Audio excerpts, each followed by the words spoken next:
thank you so much for coming and joining us today. This is something that everybody needs to talk about. I know a lot of people are shying away from talking about it, but we have you here. This is your real life. This is your real story. And I want you to talk about it. So if you can introduce yourself really quick. So my name's Michelle. And when my daughter was born 18 years ago, my identity switched to autism mom. Yeah.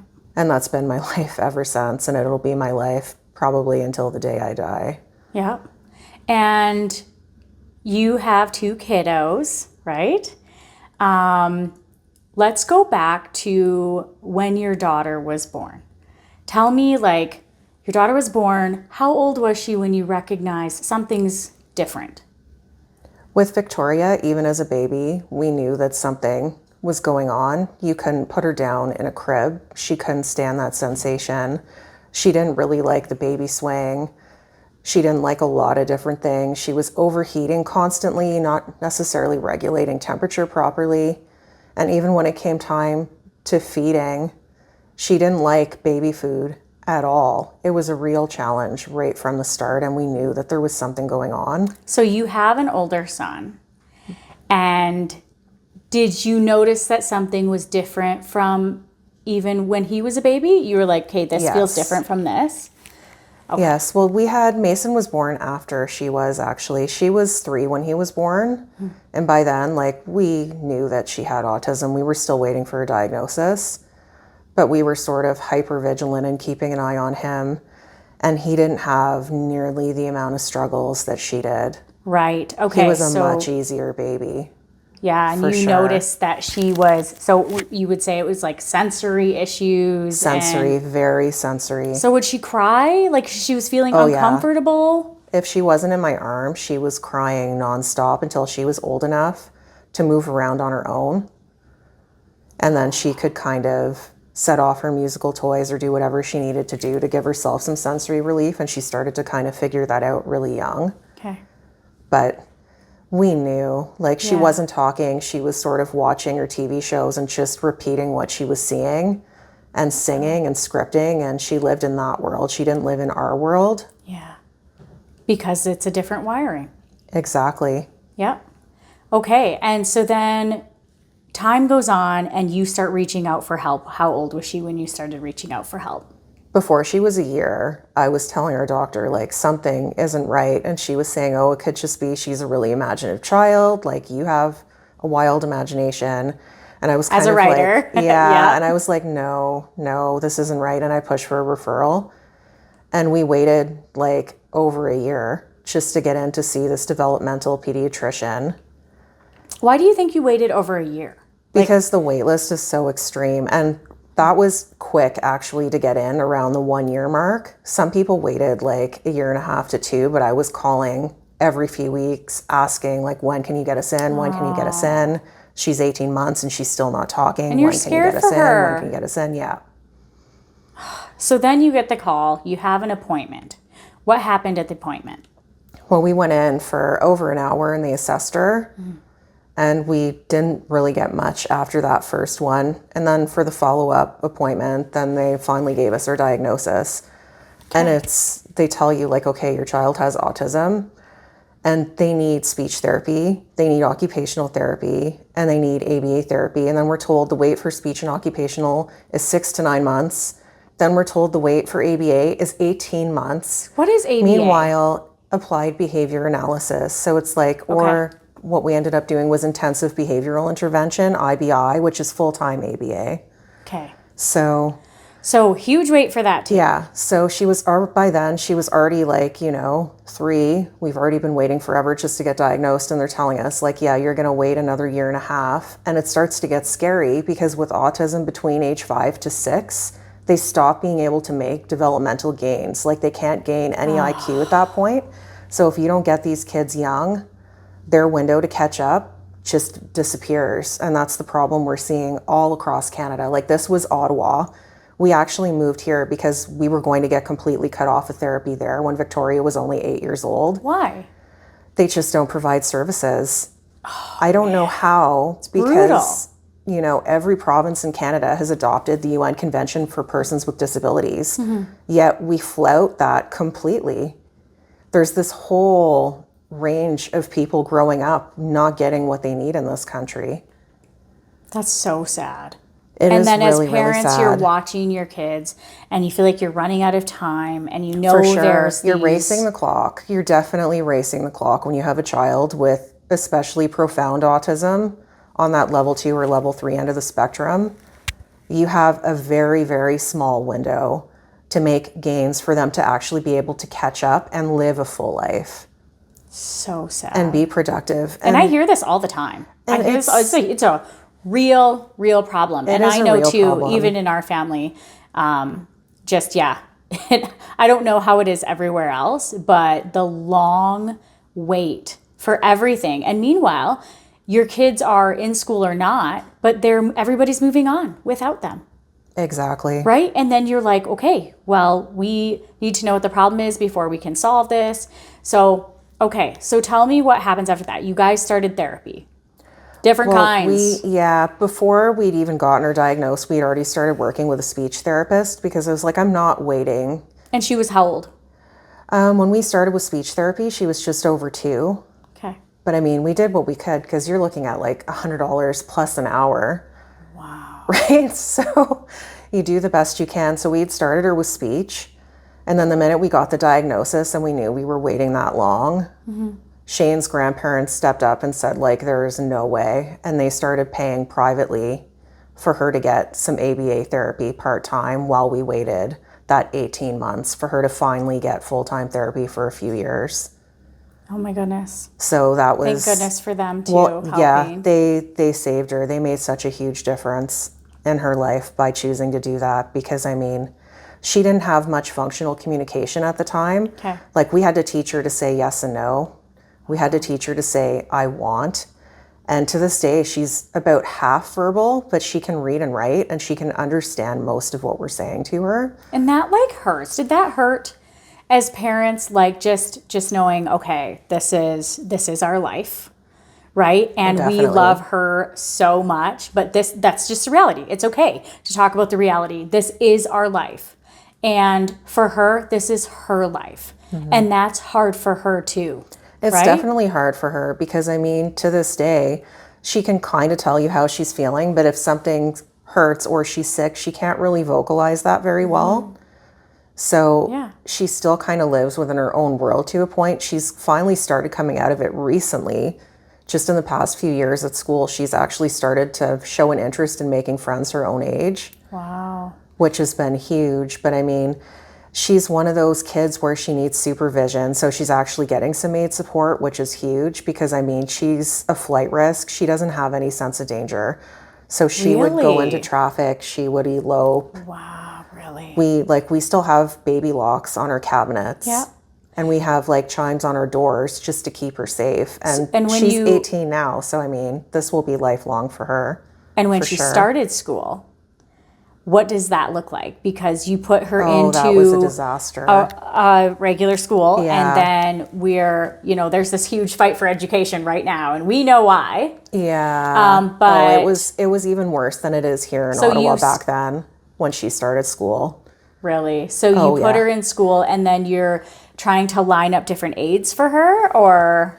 Well, by then she had finally, we'd gotten her up on the wait list for junior kindergarten. We opted not to do that because they start at 4 in Ontario. So we put her in preschool and we got a grant so that she would have an aide to go to preschool with her. Okay. So she got a lot more out of that in a smaller group. For sure. And then she was doing her IBI, and then she finally went to school for senior kindergarten. But I mean, it was a disaster because they'll have one aide that's for the room, not specifically for the child. Yeah. So she's coming home with scratches and bruises and well, how did this happen? Well, I don't know. The teacher was getting me to take all the kids to the bathroom. And then, we found her like that after. Oh, and here's the thing. Even if you kept her home, we're not all educated as to how to deal with this. This is a totally different world. It is. So it's not like it is. You just keep her home and you know what to do. So you did some training? I did ABA training Okay. at her provider where she was actually getting her ABA. They helped quite a bit because they knew that we were waiting, and they knew that she was severe and that she needed as much therapy as she could get. Good for you. So while we were paying for part-time, I was doing training and doing extra time with her. Yeah. They were actually letting us go to the center, which was really nice. So I could work on her goals that she was working on That's really nice. at the time to try to help her. Starts at home, right? For sure. Yeah. It does. And the thing is, if you don't know how to help your own child, they're not going to get the help they need.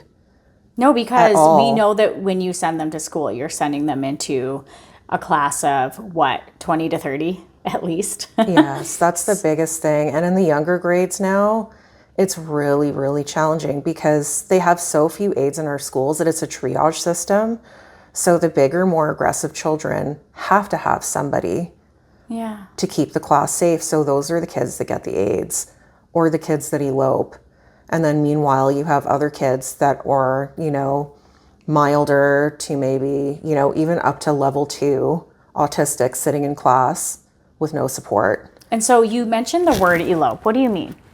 What does that mean? Kids that elope will just kind of like wander off at any point in time, which is kind of one of the leading causes of death for autistics. Really? Wandering away from home, drowning is a huge concern. So they get the AIDS first, so Yeah. then they're not wandering off and getting hurt. So It still does happen from time to time where kids do get out. It's kind of scary. that's And really we don't have really good standards. Like we looked into private schools in Nova Scotia because my husband had a job offer there. Yeah.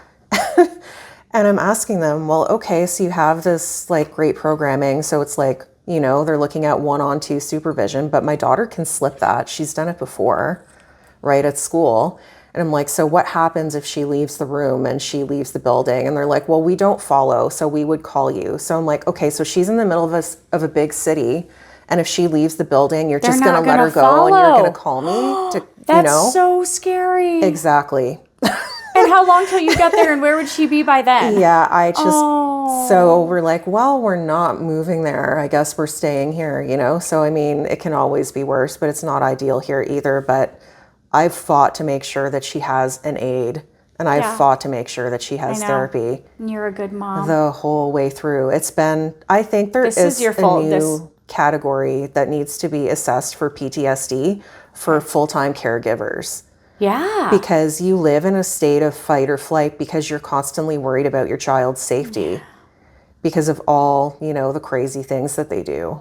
I think that's like actually something that's really good for you to touch on, because that I wanted to ask you about that. Like this is your life. This is like you were boom, this happened. This is how life works.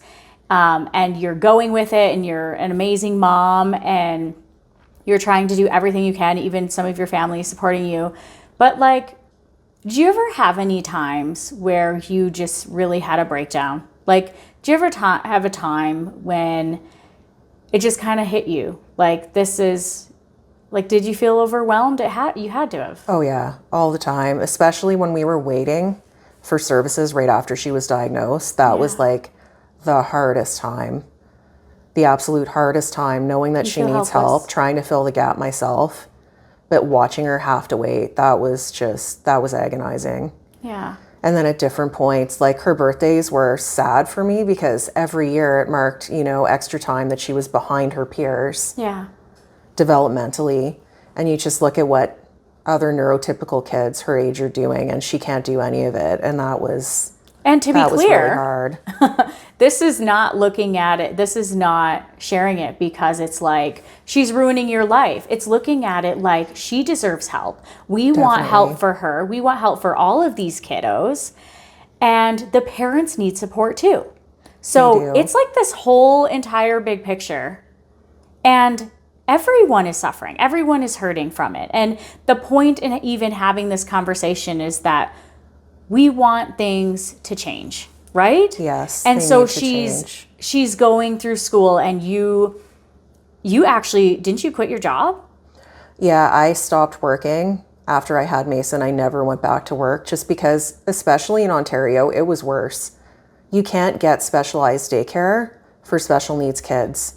You just can't. You don't have a choice but to stay home. So I knew that even if I put her in a daycare, that she wouldn't be safe and she wouldn't have the support she needed, because she appears very normal besides the communication. And when she decides to do something, it's very like split second, last minute. And people that don't know her just aren't prepared, and they underestimate her all the time. So it's impulsive that happens. Yeah, it's very like turn of a dime, impulsive. You just never know, you know? And that's scary, and it's hard for everyone around, including her. Well, She doesn't mean to, and she... Oh, of course not. Yeah. Yeah. And so then, she's went through... Oh man, she's probably had so many different therapists and all of these years. And so she's getting some help from you guys. She's getting some help outside of school and in school. Yeah, up until she turned 18, she had specialized services for the last 10 years. So we had a psychologist, speech therapist, physical therapist, and occupational therapist coming through our home. But I mean, what I went through to keep that was just unreal. Even though she had clear deficits in all the areas of assessment for FSCD, they kept trying to cut her off. At one point, I contacted our MLA, Peter Guthrie, and he was able to get her another 6 months at the time. Why is that they're trying to cut them off? Is it funding? It is funding. It's very bureaucratic. FSCD has a budget, and they only have so much money to use to help all these kids that need it. Yeah. And the wait list right now is 2.5 to 3 years. It is so bad that they're trying to push people through to get more people in for therapy. It is an absolute mess. The puff cutbacks that happened affecting ages, it used to be K to 6, right? Like preschool up until they turned 6. Now it's only up to age 5. So they shifted all those kids into FSCD, but they didn't fund them. So all it did was add to the backlog. And then this Alberta Calling campaign, with all the rapid growth we've seen in Alberta, has so just magnified the situation to the point where it's in a crisis state. I don't think people realize how bad that's not everybody's living in your shoes, to the right? problems everywhere. Yeah. Right? Because the thing is, these kids are sitting on wait lists that need therapy.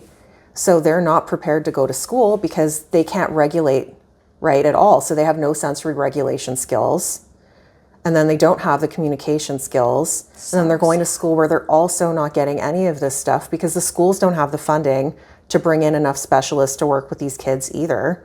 Yeah. So they just don't get it. And then they get to class. And of course they're having tantrums. Of course they're melting down because nobody's figured out what they need to regulate, to be comfortable in their own skin so that they can attend school and pay attention and learn. So in some ways it just feels like an overwhelming, like helpless situation. It is. And the sad thing is, if we invested in these kids when they were really young, their IQ would go up. Which you tried to do. Their trajectory would improve, and then they'd be full functioning members of society. They'd all be able to have families of their own and hold down jobs.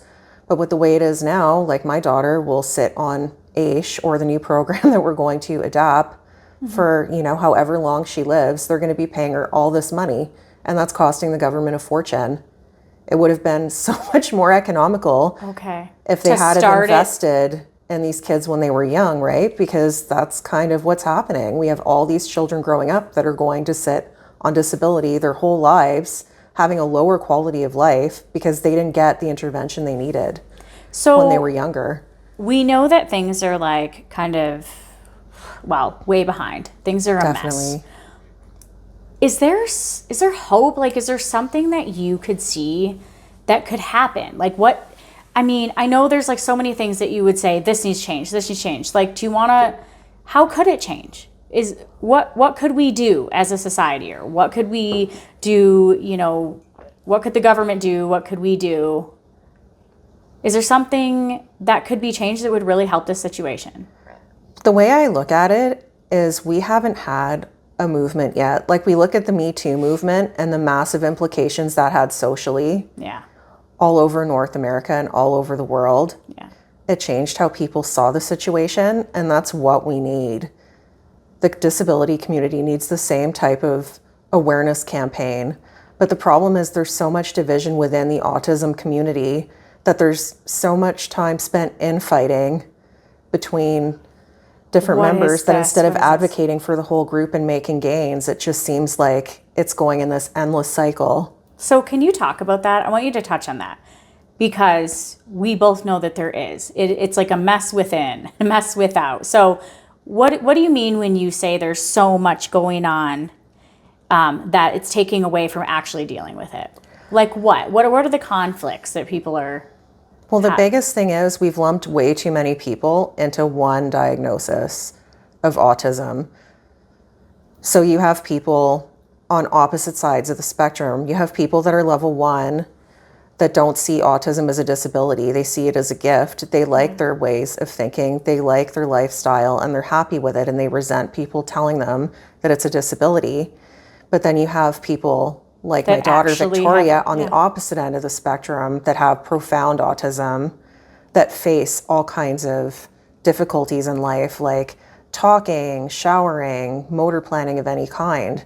That's all a massive challenge for these kids. Real hardship for her. It is. And it's a your true family. disability for her. It's a true disability. And then I don't want to say anything wrong. I understand that it's a touchy topic, but do you think sometimes people are maybe, I don't know, I want to be very careful what I say, but we were just talking about the different ends. There are quite a few people that they just don't have the disabilities that your daughter has, right? So They don't at all. Is there ever something where it has started to feel like some want to feel part of something or want to feel part of a group, and so they're saying they have something? Or are people ever making it up? Are people, is it a group that some people want to be part of? I don't know. A lot of people are kind of self-diagnosing and coming out of like, yeah, like I have all these, neurodivergent symptoms. And it's cool. And they want to be validated. And a lot of them do see it as cool because they like that they can hyperfixate on something when they're devoted to it. Like, it's one of those things when you have this fixated way of thinking and your thinking is fixed and you're so into something, like for example, say you're into art, and you can just sort of zone in a way that somebody that's neurotypical might not be able to. Yeah. Yeah, and so this can cause other problems, right? Definitely. If it becomes almost, I don't even know if I can say that out loud, but if it almost becomes the cool thing to be, well, I am also, and I am also. And then there's people with real, and the truth is, the spectrum's pretty big. It's too big. It's so big. And like and the people that can advocate for themselves are on the one end, right? Yeah. People like my daughter can't advocate for themselves. They rely on their caregivers to advocate for them because they don't have the communication skills to advocate. So what ends up happening is that the people on the opposite side of the spectrum, the level 1s, are advocating so strongly that they're controlling the messaging around autism. Yeah. And they're minimizing the impact the realities that it's having for some people. Yeah, for kids that live on the opposite end, yeah, for sure. I think that has been getting a lot more common. And I have also done childcare for all different parts of the spectrum with autism. And wow, it differs a lot. It does. And I think that's the biggest issue, is like the arguments on both sides are so valid, but people need to realize that they need to kind of come together to bridge the gap, because not be against each other. I totally get, okay, you're level 1 and you enjoy being autistic and you find it's a gift and you think it's great, but that's a valid experience, right? Like for them, that's how they're living and that's how they see it. And they're not wrong. For them, that is their experience. But the thing is with autism, if you know one person with autism, you know one person with autism. You can't compare because the differences are so vast. And that's kind of the issue with therapy too, is you get therapists that have a box of tools that they apply to everybody rather than personalizing their approach to individual children. Yeah. And that's also a problem. Yeah. Because then they're not getting the individualized care that they need. Like I've been through so many different therapists trying to find the right team for her. And for the past, few years, we've had an amazing team. And it's sad to have to see her aging out of that and having to go down to just an aide now is kind of, difficult. But because you feel like she didn't get started when she needed to start. And she still that's a lot of it, for sure. Like, I mean, If she had been diagnosed like she should have been when she was 18 months old, and she had to start at full-time therapy at 18 months old, I honestly When you knew think that she she would needed be it, yeah. fully verbal by now. I don't think she'd be Yeah. half verbal. I think she would be fully verbal. Wow. For sure. I think that's kind of the difference that made.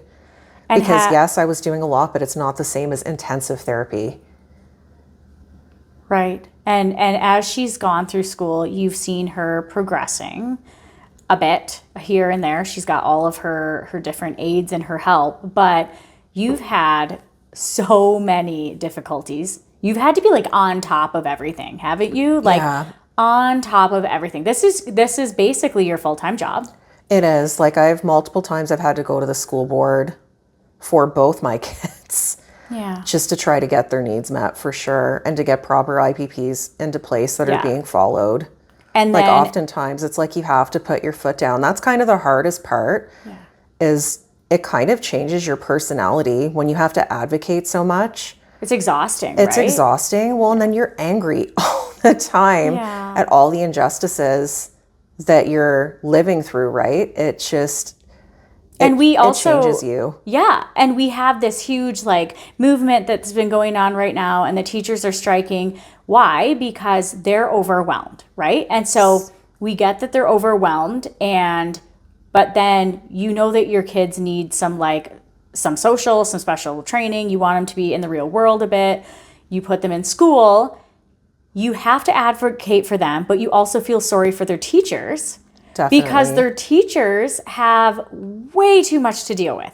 So you're trying to do what you can at home. You're trusting that like the teachers are trying to do the best that they can. And so you're like, I'm not trying to be mad at you, but we need to do this. And then, I've been there. It's not happening. Or you see that things aren't moving forward and you have to consistently feel like you're babysitting, micromanaging everything at school, everything at home. Definitely, yes. And I know she's like would you say half verbal? Is that? Yeah, she's about half verbal. Does she ever talk about, like, does she understand, how much does she understand of what's going on with her? I think she understands quite a bit. In the moment when she's upset, she can't vocalize what it is that's got her upset. But if you ask her after the fact, when she's had a chance to kind of digest, she can kind of go back and kind of tell you a smidgen of what it was that set her off. Right. But oftentimes, like I've explained to people, it's like, okay, so she has developmental coordination disorder on top of the autism. So motor planning is really hard for her. And it's double, the amount of taxing for her to make one movement that it would be a regular person. So I'm like, if you're making her carry all of her stuff and then you try to hand her something else, like, of course she's going to start throwing what's in her hands because she can't motor plan it. It's too frustrating in the moment. And how has that been being out in public, right? Because you're out in public, you're trying to do things, you have your daughter. What does that look like? Like, do people ever look at you weird, or they judge you, or did you notice any of that? Or have people been really good about recognizing? When she was younger, people would stare a bit, but I mean, it got to the point where she couldn't handle being in big stores at all. So like one person would run into the store, the other person would stay in the car with her. And that's how we managed for years until we got here when she was 8, and then things got easier. Back then, it was only 20,000 people in Cochrane. So Walmart at non-peak times, right? Like she could handle that and it was fine. But even still, you've mentioned like it's hard for her to be in the car, even with her brother. At times, yeah, it can be. It's gotten better, but there's different day things that you guys deal with that other people would never, ever understand. Like, how is her hygiene? Can she shower herself? We had to do all of that for her 4 years up until recently. She's finally learned to be able to wash her own hair. And she can brush her hair to a point, but she can't style it. I still do all that for her. But I mean, that was a huge challenge for her, just being able to motor plan that. Yeah. And so she now just turned 18. And how does that make you feel? What is? It's a mixed bag. It's like, it's emotional because we advocated and we got as much as we possibly could out of the system all the way up until 18. Yeah. So it feels like, in a sense, that way my job is kind of done and I can kind of let go of some of that anger a little bit Yeah. that I carried around, constantly having to be like, this is ridiculous. Yeah. With having to like appeal and live through that and worrying about being cut off and having the rug come out from underneath you at any point in time. That was really challenging. When her contracts were coming up, it was nerve-wracking every single time. And sometimes they'd have her for 6 months. Sometimes it would be a year. But you're constantly worried about the rug coming out. Yeah. So to finally Because of have made funding it, or yeah, organizing or for whatever For sure. reason, you're constantly worried.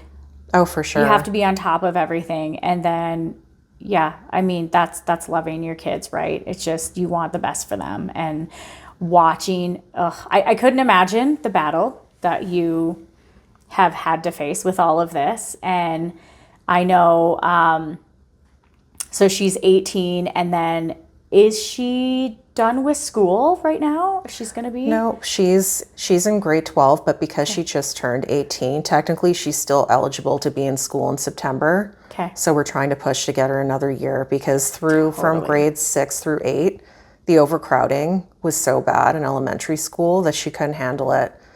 She went for maybe 20 days out of the whole school year. Yeah. So she got no education, and we didn't want to take her out because she needed that social interaction to catch up neurologically with her development. So we did not want to take her out Yeah. at that point. So I Yeah, so- contacted the school board to be like, listen, like, you need to keep funding her because she got nothing. And they basically said, like, that's very reasonable. So, Good for you. and what that will look like, we're not sure yet, but Yeah. it looks like she'll have grade 13 just because she didn't get those other grades. And she's very aware of that. And like, I mean, she was so traumatized with the sensory overload in elementary school that she still talks about like being done Ranch View. She has not gotten over that. Like every day, it's like she talks about like grade 8 graduating. I'm like, yes, you didn't go, but yes, you graduated. No, you're never going to have to go back there again. Really? Just too much for her. It was too much, yeah. The only reason that she wasn't diagnosed with PTSD is because she can't vocalize the mental processing that she's But experiencing. she clearly has trauma. But she had all the physical symptoms of anxiety. Yeah. Well, and the fact that she's like always bringing it up, or yeah. Yeah, so she clearly hasn't gotten past that, but she's really happy with high school, thankfully. And, you know, because we have viewers and we have listeners, like, what would you say to them? Like, for advocating for their children? Like, what? Do what you did, stay on top of everything. You have to just have not take no encouragement? for an answer. That is the biggest thing. Never take no for an answer when you know that you're entitled to something. Like, read up on the UN Persons with Disabilities Act, go through it and understand it, because the right to inclusion is in there. And inclusion means actual inclusion, not putting them in a classroom with no aid and no support. That's not inclusion, right? And you have to have a firm understanding of that going forward, because that is sort of like your biggest tool, is to understand what you're entitled to. And the other thing I did, it's really boring and it's long, but you have to read the Families for Services with Children's and Disabilities Policy and Procedure Manual. Okay. Because there's so much stuff that you're entitled to that they won't tell you about, because it saves them money not providing money, it to time, you. efforts. Yeah. Like if you have a kid that makes unusually insane messes, you're entitled to housekeeping. Nobody told me that. I found that in the policies and procedures on my own. Yeah. That's a big one that people aren't aware of, that they try not to give you. And the other one is personal support workers. Yeah. If you have a child that can't bathe themselves for motor plan, you're entitled to that, but they don't offer that. If you don't say like, yeah, Hey, like, listen, I I'm read entitled this. to this. I know. Yeah. They're not going to give it to you. Those are really good tips. And you just have to be prepared to keep going. Like if somebody tells you no, if a caseworker tells you no, you have to request your multidisciplinary panel. And even if they turn you down, there is an appeal process. I went through it.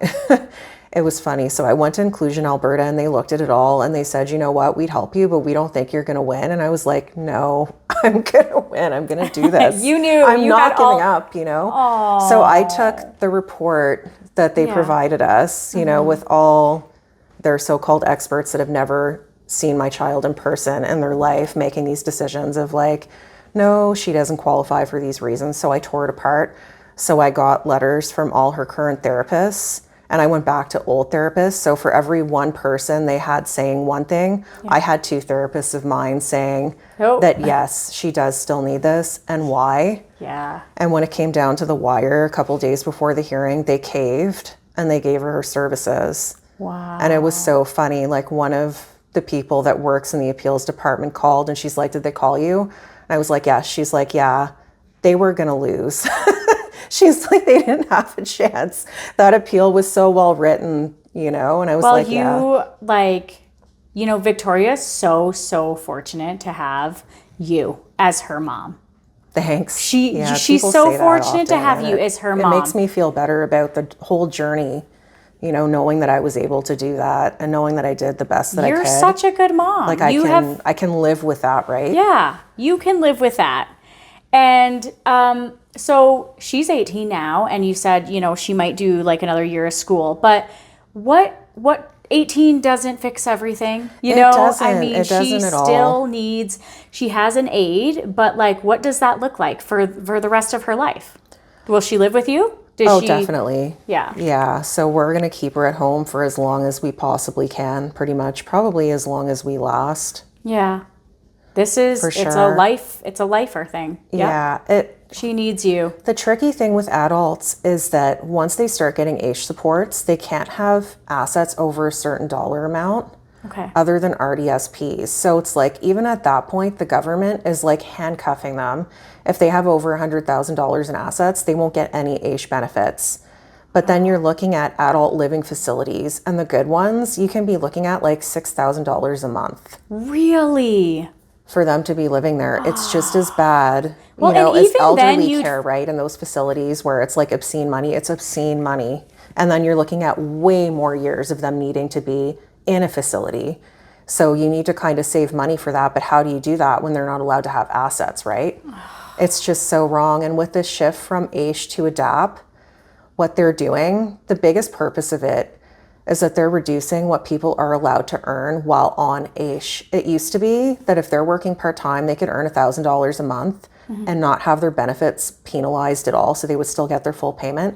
They're reducing that to $300 a month. Whoa! So at a time when inflation is just out of this world, crazy. What is $300 a month Well, gonna exactly. do? And then we have the caps off insurance. We have the caps off energy right now, so there's no control for those bills going up either. And it's like, yeah, so you're allowed to make less money, but the program is supposed to enable them to work. It's a total sham.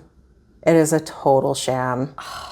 So I mean, so now we're looking at this of like, well, okay, so we guess we have to charge our daughter rent, or, you know, how's this going to work? Just to sock away money that's not in her name legally, you know, to try to and what kind of jobs for her long term. Would she be able to have any sort of jobs? It's really hard to say. Maybe down the road she might be able to work part-time with assistance. Like we have the Vacovo program here in Alberta, which is awesome, where they'll pair somebody with a disability up with like a neurotypical worker, and they'll help them and they'll do their thing, which is pretty amazing. So that's pretty amazing. Even in high school, these kids are eligible to do that. So she's getting to do that at some point here, hopefully this year. And what is that program again, just so everyone knows? Vacovo. Yep, okay. And the schools are well aware, and they really do a good job of endorsing it and telling you about it, because it's amazing. That's lovely, and that could take a little bit off of you.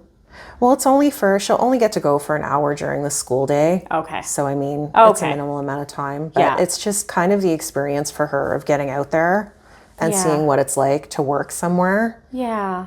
That could you know, be like, good. I mean, down the road, we're not sure what it'll look like. We're hoping to find her like art or yoga or some kind of classes she'll enjoy, because post-secondary is another challenge, right? Because if you have somebody that needs 24-hour supervision, how do you let them loose on a college or a university campus alone? You can't, right? You can't. You can't. No. So this does bring new things for you, because when she's done with school, there's some things you can like drop your shoulders about, and then there's other things that now, Yeah, we have to find a way to fill the hours. 24/7. Yeah, just for the sake of me being able to get anything done, like go to appointments or do anything I need to do, I'm going to have to fill the hours somehow.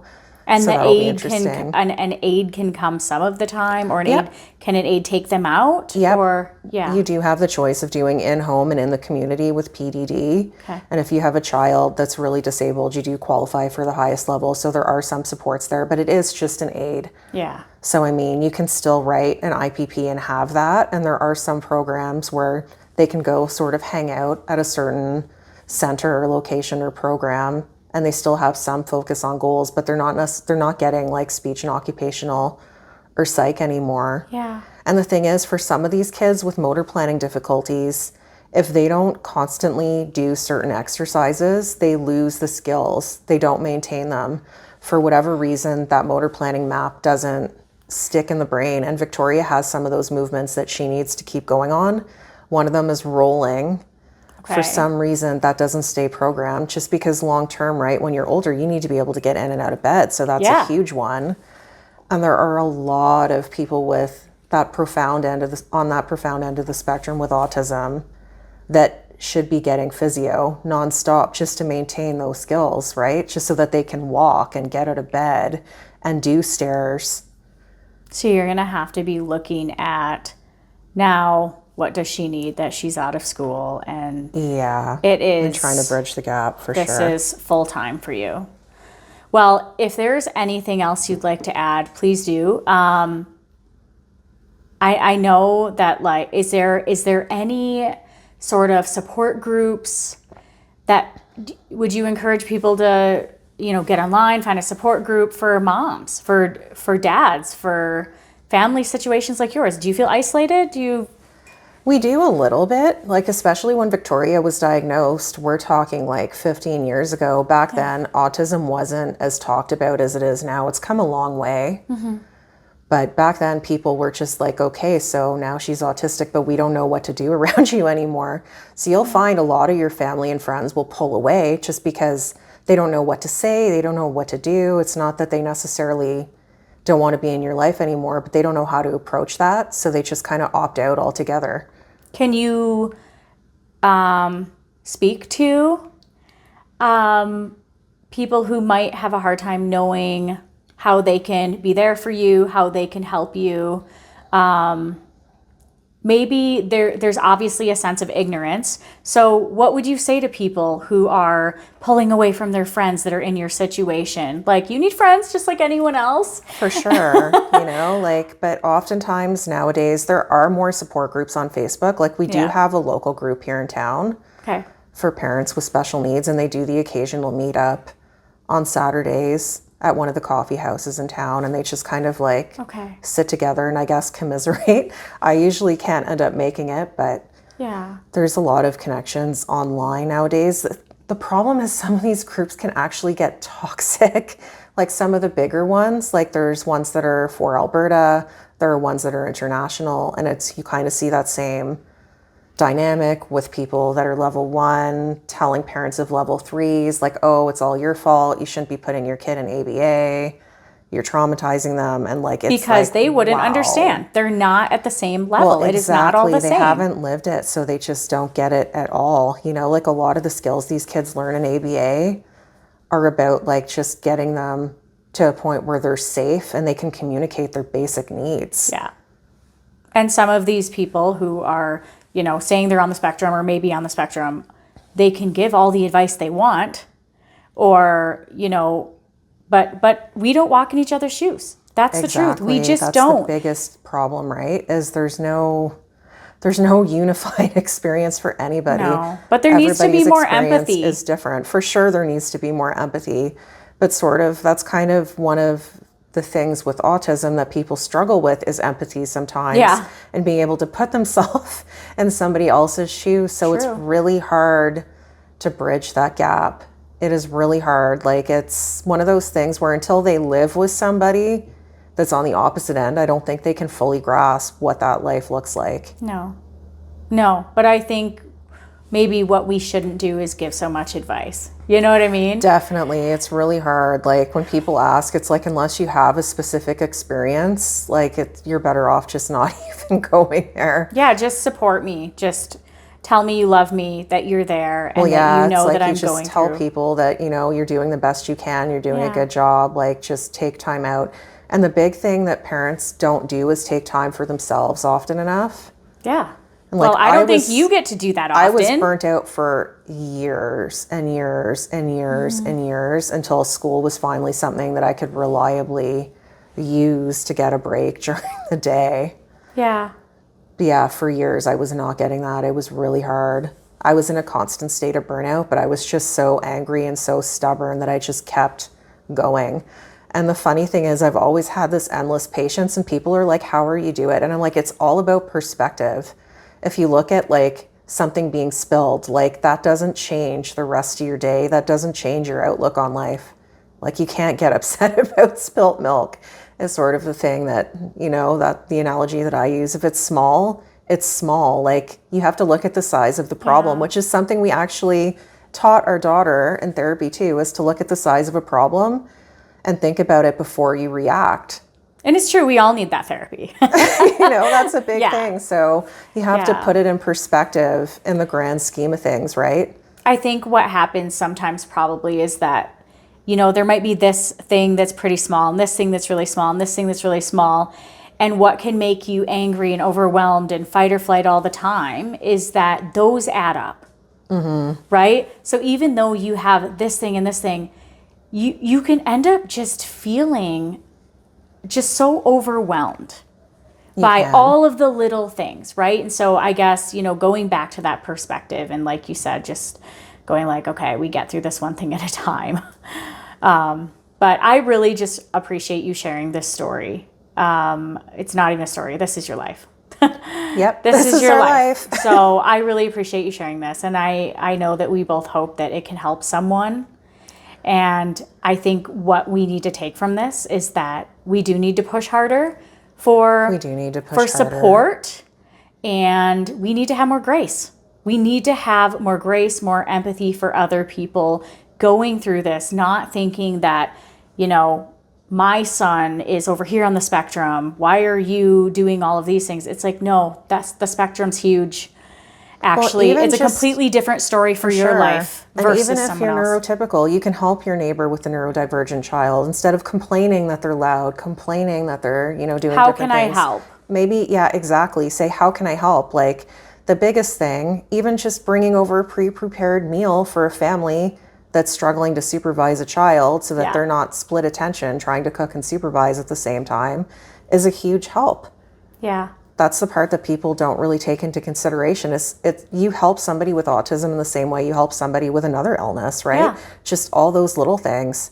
Yeah. Shoveling the laneway, like that makes a huge difference. I think that humans, and I know because I've been there, and I have to put that away. But the human thing in us goes, I don't understand it, so it's more comfortable for me to run away from it. Which is exactly what a lot of families experience. Families with profoundly autistic children feel isolated because people don't know what to do, right? Because they don't have the expertise to say, oh, like I'll babysit, because it takes specialized caregivers, right? So they just feel like, well, we can't help, so we're just going to back away. But here's what we can do. We can say, how can I help? Exactly. That's all Right? people How need to can do I is help? like, can I help? Like, I see your child's really upset. Is there something I can do?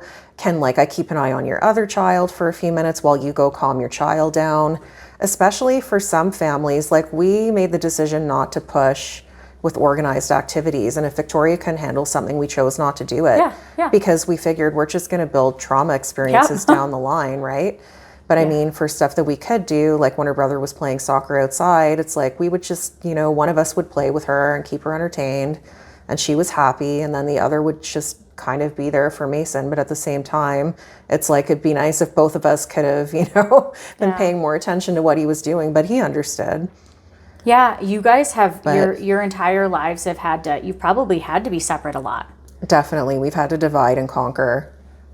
Would you say like that? Probably a ton. actually. Oh yeah. That's our life, 'Cause you have dividing two and kids? conquering. Two kids with totally different sets of needs. So like, one parent will go on a trip with one child and then the other parent will do something with the other child. Like often Victoria loves driving around and she'll enjoy a trip to Swiss Chalet in the city and go through the drive-through. So like I'll do something like that and then Shane will be taking Mason to, like recently they're going to a Rockets game, in Phoenix, and that's one of So those things where exciting. we don't live But then you those don't even family get to experiences go and- together, but we've kind of learned that we need to do that, and that's just how it is. And it sounds crazy to some people, but the way we see it is both our kids are happy and that's all we care about. And then the odd time when my mom makes it out here, then we'll take a trip for a week, like just me and my husband, to kind of Good. get a mental health break from the responsibility. Because you guys need that too, but real life can just be so wearing, even on relationships. And Definitely. you guys It have either to makes you stronger or it tears you apart. Divorce rates with families with severely autistic children are so high for that reason. really. Yeah. That it totally just- makes sense, though. Because the strain is a lot, right? Yeah. For sure. So what they'll end up doing is divorcing so that they can share responsibility to a point, so that they're getting more of a break mentally from the situation. Yeah. Well, so it's either you work together or you work apart, right? Yeah. And I think, just sharing this your life with us, the most important thing is just that we really do hopefully look at each other and say, like, we're not walking in each other's shoes and you deserve empathy, instead of the division Definitely. that can come out of, well, everything. It feels like there's division with everything. But There is, instead of the sadly. division with the spectrum and people on it, or I'm offended by this and you don't know this. And it's like, instead, I think there needs to be a real unity.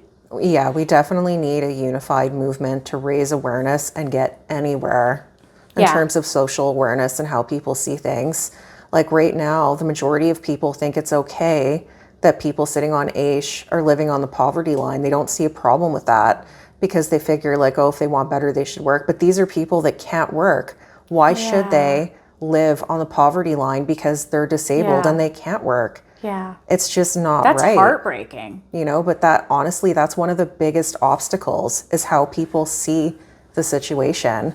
Well, and meanwhile, the government does come up with like, okay, they're handing parents with neurotypical kids all of this funding and money for childcare on a monthly. It's like what, $326 for someone else to help in, raising your children while you're working, doing childcare, $326 or something for up to 200 hours or something it is, right? For childcare. Well, those are even people without special needs. Exactly. So that's a ton of money that's going towards childcare for neurotypical kids. And I know everybody has their needs. I'm not being but I'm not being like, judgy about that.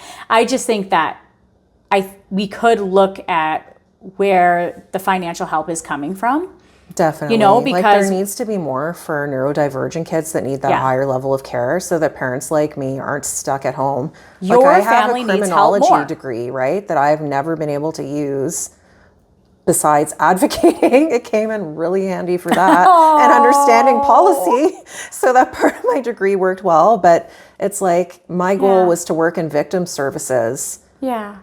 And I never got to do that. And I could have been doing something really productive if there had been somebody reliable to take care of my children, right? Yeah. And I feel like I could have given back so much more and to more people than just my own family. Yeah. And I missed out on being able to do that. And there's so much money going towards all of these families that can just go to work and their kids can go to daycare, day homes, whatever it is. And then you guys have to like scrape by to get anything. Definitely. Like and you're the one with special it's needs. Crazy. Yeah. It's like you're only allowed to use FSCD respite hours outside of the school day. So your regular work day isn't supposed to be a part of that. So it's like, so where where does that come from? And then you see a lot of daycare providers don't want to take on a child that's that incredibly needy, because how can they take care of, you know, 4 or it's 5 so other hard, 'cause children it's at one the same person. time, right? Yeah. Because they've compared it, for a profoundly autistic child, caring for one is like caring for 3 children. So, But I'm pretty sure, and correct me if I'm wrong, but being in the child care world, funding, I think, was cut and supports were cut for Puff, yeah. yeah, It was for even helping in those settings. So that also just gives you no help for when they're young. Exactly. So, I mean, it really is important that I think everyone just starts to at least try to have conversations with people like you, get educated, and then together, like, look what can happen when people are unified and they go, let's fix this. You know, the Yes. same way as the teachers go on strike and it's like, we need help. Totally true. Yes. But you also need help, and people with special needs children also need help. And there's do. so many different ways that if people work together instead of being against each other, that we could move forward. For sure. Well, I appreciate you coming and just sharing all of this with us, because I'm hoping that this can help other people. I hope so. Even maybe those of us who don't understand and we don't live the same life as you, we need to be more empathetic to that. We need to be asking how we can help, right? So thank you so much for coming. Thanks for having me. I appreciate that. Give me a hug.